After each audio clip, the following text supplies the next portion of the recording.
araw sa inyong lahat. Muli, ako si Miss Erica Therese Palomike at nagbabalik ang Grade 9 AP Hub na maghahatid sa inyo ng panibagong aralin. Ngunit, bago ang lahat, tayo muna't magbalik-aral.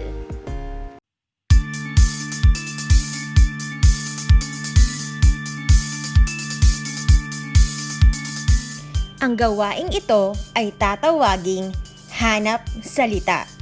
Suriing mabuti ang pinagsama-samang letra sa loob ng kahon. Mula dito ay mahahanap ang mga sagot sa katanungan. Simulan na natin. Para sa unang tanong, anong pamantayan sa pamimili ang inuuna ang mga bagay na mahalaga kaysa sa mga luho lamang?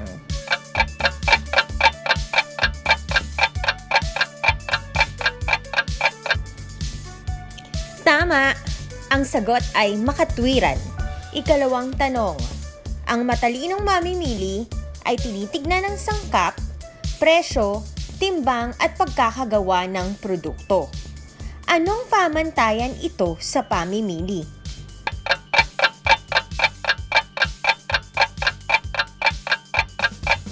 Mahusay!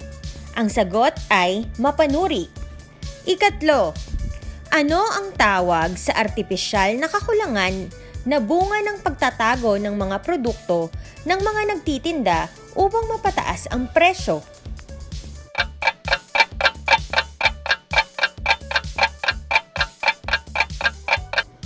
Tama! Ang sagot ay hoarding. Ang matalinong mamimili ay marunong humanap ng produkto na panghalili sa produktong dating binili. Anong pamantayan ito sa pamimili?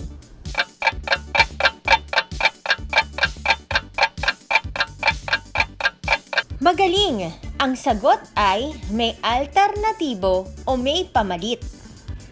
Ito ay maaaring maging batayan upang makapagdesisyon kung ano-ano at gaano karami ang produktong iyong bibilin.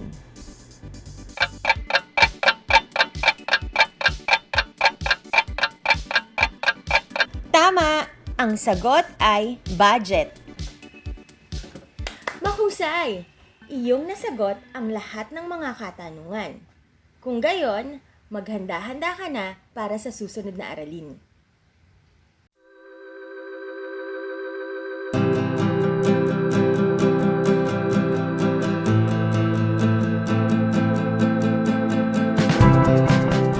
Maraming salamat, Ma'am Erica. Sa puntong ito ay ilalahad ko ang layunin sa pagkatuto na magiging gabay sa pagtalakay ng ating aralin, na ipagtatanggol ang mga karapatan at nagagampanan ang mga tungkulin bilang isang mamimili. Bilang isang mamimili sa iyong palagay, bakit mahalagang maipagtanggol ang iyong mga karapatan at magampanan ang iyong mga tungkulin? Ang mga kasagutan ay mabibigyang linaw sa bahagi ng talakayan. Ang pagkonsumo ay paraan upang matugunan ng tao ang pangangailangan at kagustuhan. Ngunit may pagkakataon na ito ay may kaakibat na panganib. Dahil dito, mahalaga ang tungkulin ng pamahalaan upang maitaguyod at mapangalagaan ang kapakanan ng mga mamimili. Mahalaga ang papel na ginagampanan ng mamimili upang magkaroon ng masiglang ekonomiya. Marapat lamang na magkaroon ng mga batas na naglalayong isulong ang kanilang karapatan. Matutunghayan sa araling ito ang mga karapatan mo bilang isang mamimili at mga tungkulin o pananagutan na dapat mong gampanan. Kung handa ka na, tara, simulan na natin! Alam mo ba, may batas para may pagtanggol mo ang iyong sarili laban sa kapahamakan at kapinsalaan na maaring maidulot ng iyong pagkonsumo. Sa iyong palagay, bakit pa kailangang magkaroon ng batas na magtatanggol sa karapatan mo bilang isang mamimili? Ito ay ilan lamang sa mga katanungang mabibigyan ng kasagutan sa bahagi nito ng ating aralin. Binibigyan ng malawak na karapatan ang mga mamimili upang mapangalagaan ang kapakanan at maipagtanggol ang sarili sa oras ng pangangailangan. Ang Republic Act 7394 o kilala bilang Consumer Act of the Philippines ay ang kalipunan ng mga patakarang nagbibigay ng proteksyon at nangangalaga sa interes ng mga mamimili. Isinusulong ng batas na ito ang kagalingang dapat makamit ng lahat ng mamimili at mga pamantayan na dapat sundin sa pagsasagawa at operasyon ng mga negosyo at industriya. Kaugnay nito, ang Kagawaran ng Kalakalan at Industriya o Department of Trade and Industry, DTI, ay naglabas ng 8 karapatan ng mga mamimili. Isa-isahin natin. Karapatan sa mga pangunahing pangangailangan. The right to basic needs. Ito ay ang karapatan sa pagkakaroon ng katiyakan sa sapat na pagkain, pananamit, masisilungan, pangangalagang pangkalusugan, edukasyon, at kalinisan. Tinitiyak na may sapat na supply sa pamilihan ng mga pangunahing produkto o serbisyo sa abot kayang halaga. At ang pagkakaroon nito ng mataas na kalidad ang isa sa batayan na naisa sa katuparan ang karapatang ito. Karapatan sa kaligtasan, the right to safety. Ito ay ang karapatan na mabibigyang proteksyon laban sa mga produkto o serbisyo na maaaring magdulot ng panganib sa kalusugan at buhay ng mga mamimili. Sinisigurong ligtas ang gagawing pagkonsumo sa isang produkto o serbisyo sa pamamagitan ng pagsasagawa ng masusing pagsusuri ng produkto bago ito ilabas sa mga pamilihan. Karapatan sa patalastasan, the right to information. Ito ay ang karapatang magkaroon ng proteksyon laban sa mapanlinlang na mga patalastas, etiketa, at ang karapatan na mabigyan ng tamang impormasyon. Ang pagkakaroon ng kaalaman sa paraan ng paggamit ng produkto, mga sangkap na ginamit, mga hinalong kemikal, pagtatatak ng expiration date sa mga produkto ay ilan sa mga isinasaad sa karapatang ito. Karapatang pumili, the right to choose.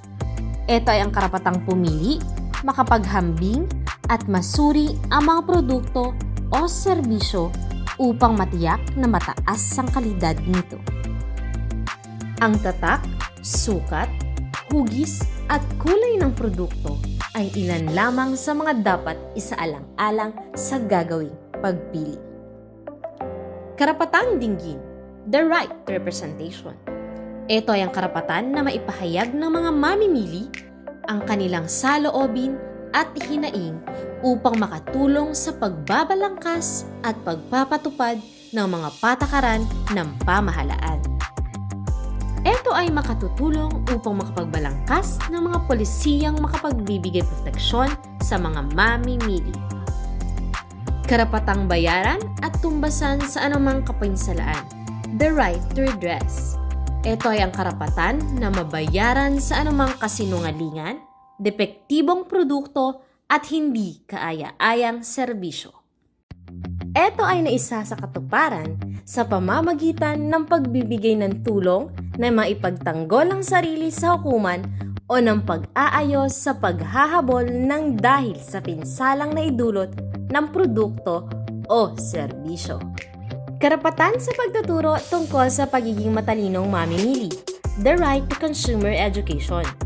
Ito ay ang karapatan na magkaroon ng kaalaman at kasanayan na kailangan upang makagawa ng mga hakbanging makakatulong sa mga desisyong pangmamimili. Ang pagkakaroon ng mga information campaign patungkol sa mga isyong pangmamimili, seminars, conference, at forum ay ilan sa mga paraan upang maisulong ang karapatang ito. Karapatan sa isang malinis at maayos na kapaligiran, the right to a healthy environment. Ito ay ang karapatan na mabuhay at makapagtrabaho sa isang kapaligirang tiyak ang kaayusan at kaligtasan. Ang proteksyon sa kalikasan tulad ng pagpigil sa pagkasira ng kagubatan at ang tamang pagtatapon ng hazardous waste na galing sa mga pabrika ay ilan lamang sa kailangang isulong ng pamahalaan. Bakit mahalagang alam mo ang iyong karapatan bilang isang mamimili? Ang kaalaman at pangunawa sa iyong mga karapatan bilang isang mamimili ay magbibigay daan upang maisulong at may pagtanggol mo ang iyong kagalingan sa lahat ng pagkakataon. At sa panahon na makakaranas ka ng kapinsalaan dahil sa ginawang pagkonsumo. Ang bawat karapatan ay may katumbas na pananagutan. Ayon nga sa pelikulang Spider-Man, with great powers comes great responsibility, na nangangahulugan lamang na bilang isang mamimili na pinagkalooban ng maraming karapatan, dapat mong gampanan ang iyong mga tungkulin. Sa bahaging ito ng aralin ay iisa-isahin natin ang mga tungkulin ng isang mamimili ayon sa Department of Trade and Industry. Mapanuring kamalayan, critical awareness. Ito ay ang tungkulin ng isang mamimili na maging alerto, mausisa at mapagtanong tungkol sa kung paano ang paraan ng paggamit ng mga produkto at serbisyo, ang pag-alam sa tamang presyo at siguraduhin na mataas ang kalidad ng produkto at serbisyo. Pagkilos, action. Ito ay ang tungkulin ng isang mamimili na kumilos upang mabigyang kasiguraduhan sa pagkakaroon ng patas na pakikitungo. Tandaan na ang pananatili ng isang mamimili na walang pakialam o pagsasawalang bahala sa mali ay patuloy na makararanas ng pagsasamantala ng mga mapanlinlang na negosyante. Pagmamalasakit na panlipunan, social concern.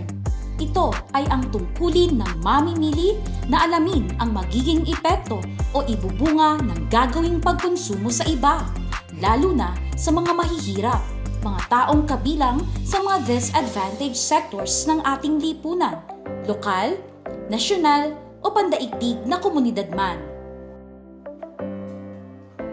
Kamalayan sa kapaligiran, environmental awareness.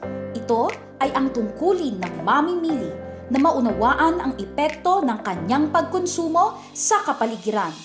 Mahalagang maunawaan ng bawat isa ang responsibilidad nito hindi lamang upang matugunan ang mga pansariling kapakanan, bagkus magampanan ang responsibilidad sa kanyang lipunan sa pamamagitan ng pangangalaga sa kalikasan upang maproteksyonan ang mundo para sa susunod na henerasyon. Pagkakaisa, solidarity. Ito ay ang tungkulin ng mamimili na bumuo ng samahang pangmamimili upang maitaguyod at mabigyang proteksyon ang kapakanan ng mga mamimili. Tandaan na ang bawat karapatan na ating tinatamasa ay may katumbas na tungkulin. Dapat mong ipagtanggol ang iyong mga karapatan. Ngunit marapat na tayo ay maging ehemplo ng isang mabuting mamamayan sa pamamagitan ng pagganap sa ating mga tungkulin. Alam mo ba, may mga ahensya ng pamahalaan ang nagsusulong ng karapatan ng mamimili. Ito ay tinatawag na Consumer Protection Agencies. Department of Trade and Industry, DTI. Ito ang pangunahing ahensya ng pamahalaan na nagpapatupad ng mga batas na may kinalaman sa kalakalan at industriya. Ito ang nagsisiyasat sa mga bahay kalakal na gumagawa ng mga pandaraya sa timbangan, price tag, warranty, mapanlinlang na pag-aanunsyo. Naatasan din ito na bantayan ang presyo, tiyakin na may mataas na kalidad at ligtas gamitin ang mga produkto. Department of Agriculture, DA. Ito ang ahensya ng pamahalaan na tinitiyak ang kalidad at kaligtasan ng mga produktong pang-agrikultura. Tinitiyak nito ang tamang paglalagay ng etiketa, labeling, pagpapakete, packaging ng mga produktong agrikultural. Department of Health, DOH.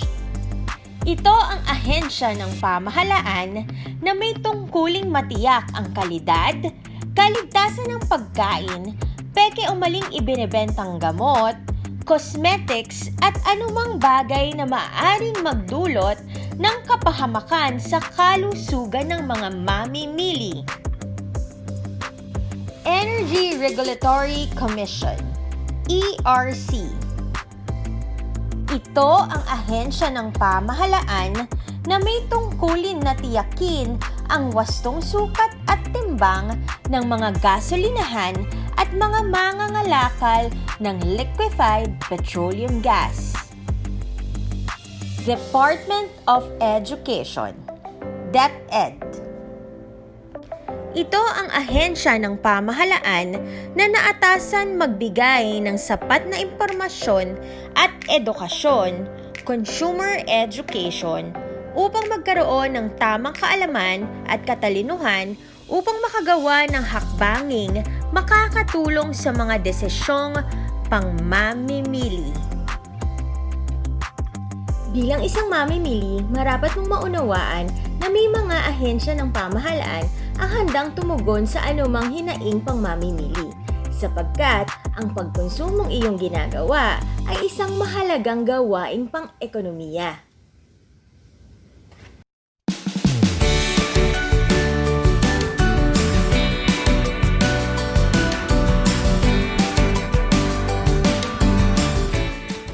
Ang mga karapatan ng isang mamimili ay karapatan sa mga pangunahing pangangailangan, the right to basic needs. Karapatan sa kaligtasan, the right to safety. Karapatan sa patalastasan, the right to information. Karapatang pumili, the right to choose. Karapatang dinggin, the right to representation. Karapatang bayaran at tumbasan sa anumang kapinsalaan, the right to redress. Karapatan sa pagtuturo tungkol sa pagiging matalinong mamimili, the right to consumer education.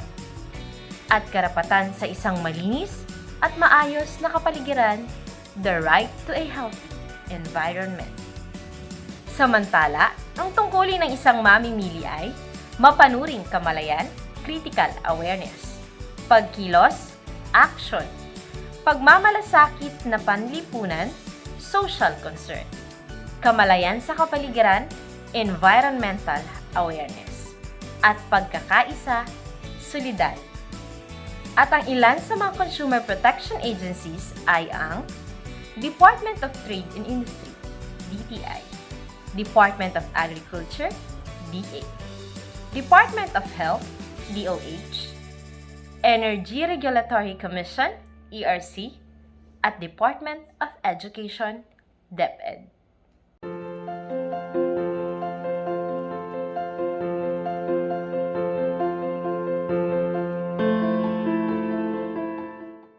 Ang GSED highlights para sa araling ito ay ang human rights. Ang human rights o karapatang pantao ay para sa lahat, anuman ang katayuan sa buhay, edad, relihiyon o kasarian ay nararapat magtamasa ng karapatang pantao sapagkat ito ay itinatadhana ng ating mga batas, konstitusyon at pandaigdigang batas. Lahat ng tao ay may karapatan kaya't ito ay nararapat na kilalanin, itaguyod at ipagtanggol. Ang mga karapatang pang-ekonomiya at panlipunan ay karapatang kinikilala ng Universal Declaration of Human Rights na ipinasa ng United Nations noong 1948. Batay sa Artikulo bilang 22 to 26, kinikilala ng UN ang pagkakawing ng mga karapatang pangtao. Ayon sa UDHR, ang mga mamamayan ng isang bansa ay may karapatang makamit ang mga karapatang sibil at pampolitika, ang kalayaan mula sa takot at kawalan, kapag tinatamasa nila ang mga karapatang pang-ekonomiya, panlipunan at pangkultura. Subalit kung ang mga mamamayan ay walang kabuhayan at nagugutom, hindi nila maisa sa katuparan ang kanilang mga karapatang sibil at pampolitika. Lalo pang pinatampok ng UN ang mga karapatang pang-ekonomiya, panlipunan at pangkultura sa ilalim ng International Covenant on Economic, Social and Cultural Rights na inilabas ng UN noong 1966. Kabilang sa mga karapatang ito ang mga karapatang sa paggawa, karapatan sa edukasyon, karapatan sa kalusugan, karapatan sa sapat na tirahan, karapatan sa pagkain at karapatan sa tubig. Ang mga serbisyong ito ay dapat na natutugunan upang tunay na makamit ang mga nasabing karapatan. Kaugnay nito, ang pagtatanggol sa mga karapatan at pagbibigay proteksyon sa mga consumer sapagkat ang bawat bansa sa mundo ay may pangunahing responsibilidad at tungkulin na ipagtanggol, itaguyod at ipatupad ang lahat ng mga karapatang pantao at ang mga saligang kalayaan ayon sa batas. Marapat na siguruhin ng Estado ang kagalingang pangmamimili sa pamamagitan ng pagtatanggol at pagiging bukas sa mga hinaing, suhestyon at paggawa ng mga batas pangmamimili. Bilang isang mamimili ay mahalagang alam mo ang iyong mga karapatan nang sa gayon ay maging malinaw sa iyo ang mga paraan na dapat mong isagawa sa panahon na nalalabag ang mga ito. Dapat magampanan mo ang iyong mga tungkulin, magkaroon ng mapanuring kamalayan, kumilos, magkaroon ng malasakit sa lipunan, pangangalaga sa kapaligiran, at pakikiisa tungo sa sabay-sabay na pag-unlad ng lahat. Tandaan, ang respeto sa karapatang pantao ay para sa lahat. At ito ay magbibigay daan upang sumulong ang ekonomiya, magkaroon ng mapayapang lipunan at maunlad na mundo. Ang bawat karapatan na iyong tinatamasa ay may kaakibat na tungkulin na dapat mong gampanan upang magkaroon ng kaayusan sa pamilihan at mapangalagaan ang kapakanan ng bawat isa. Matalinong pagdedesisyon, mahalagang pairalin saan sa ekonomiyang masasandalan natin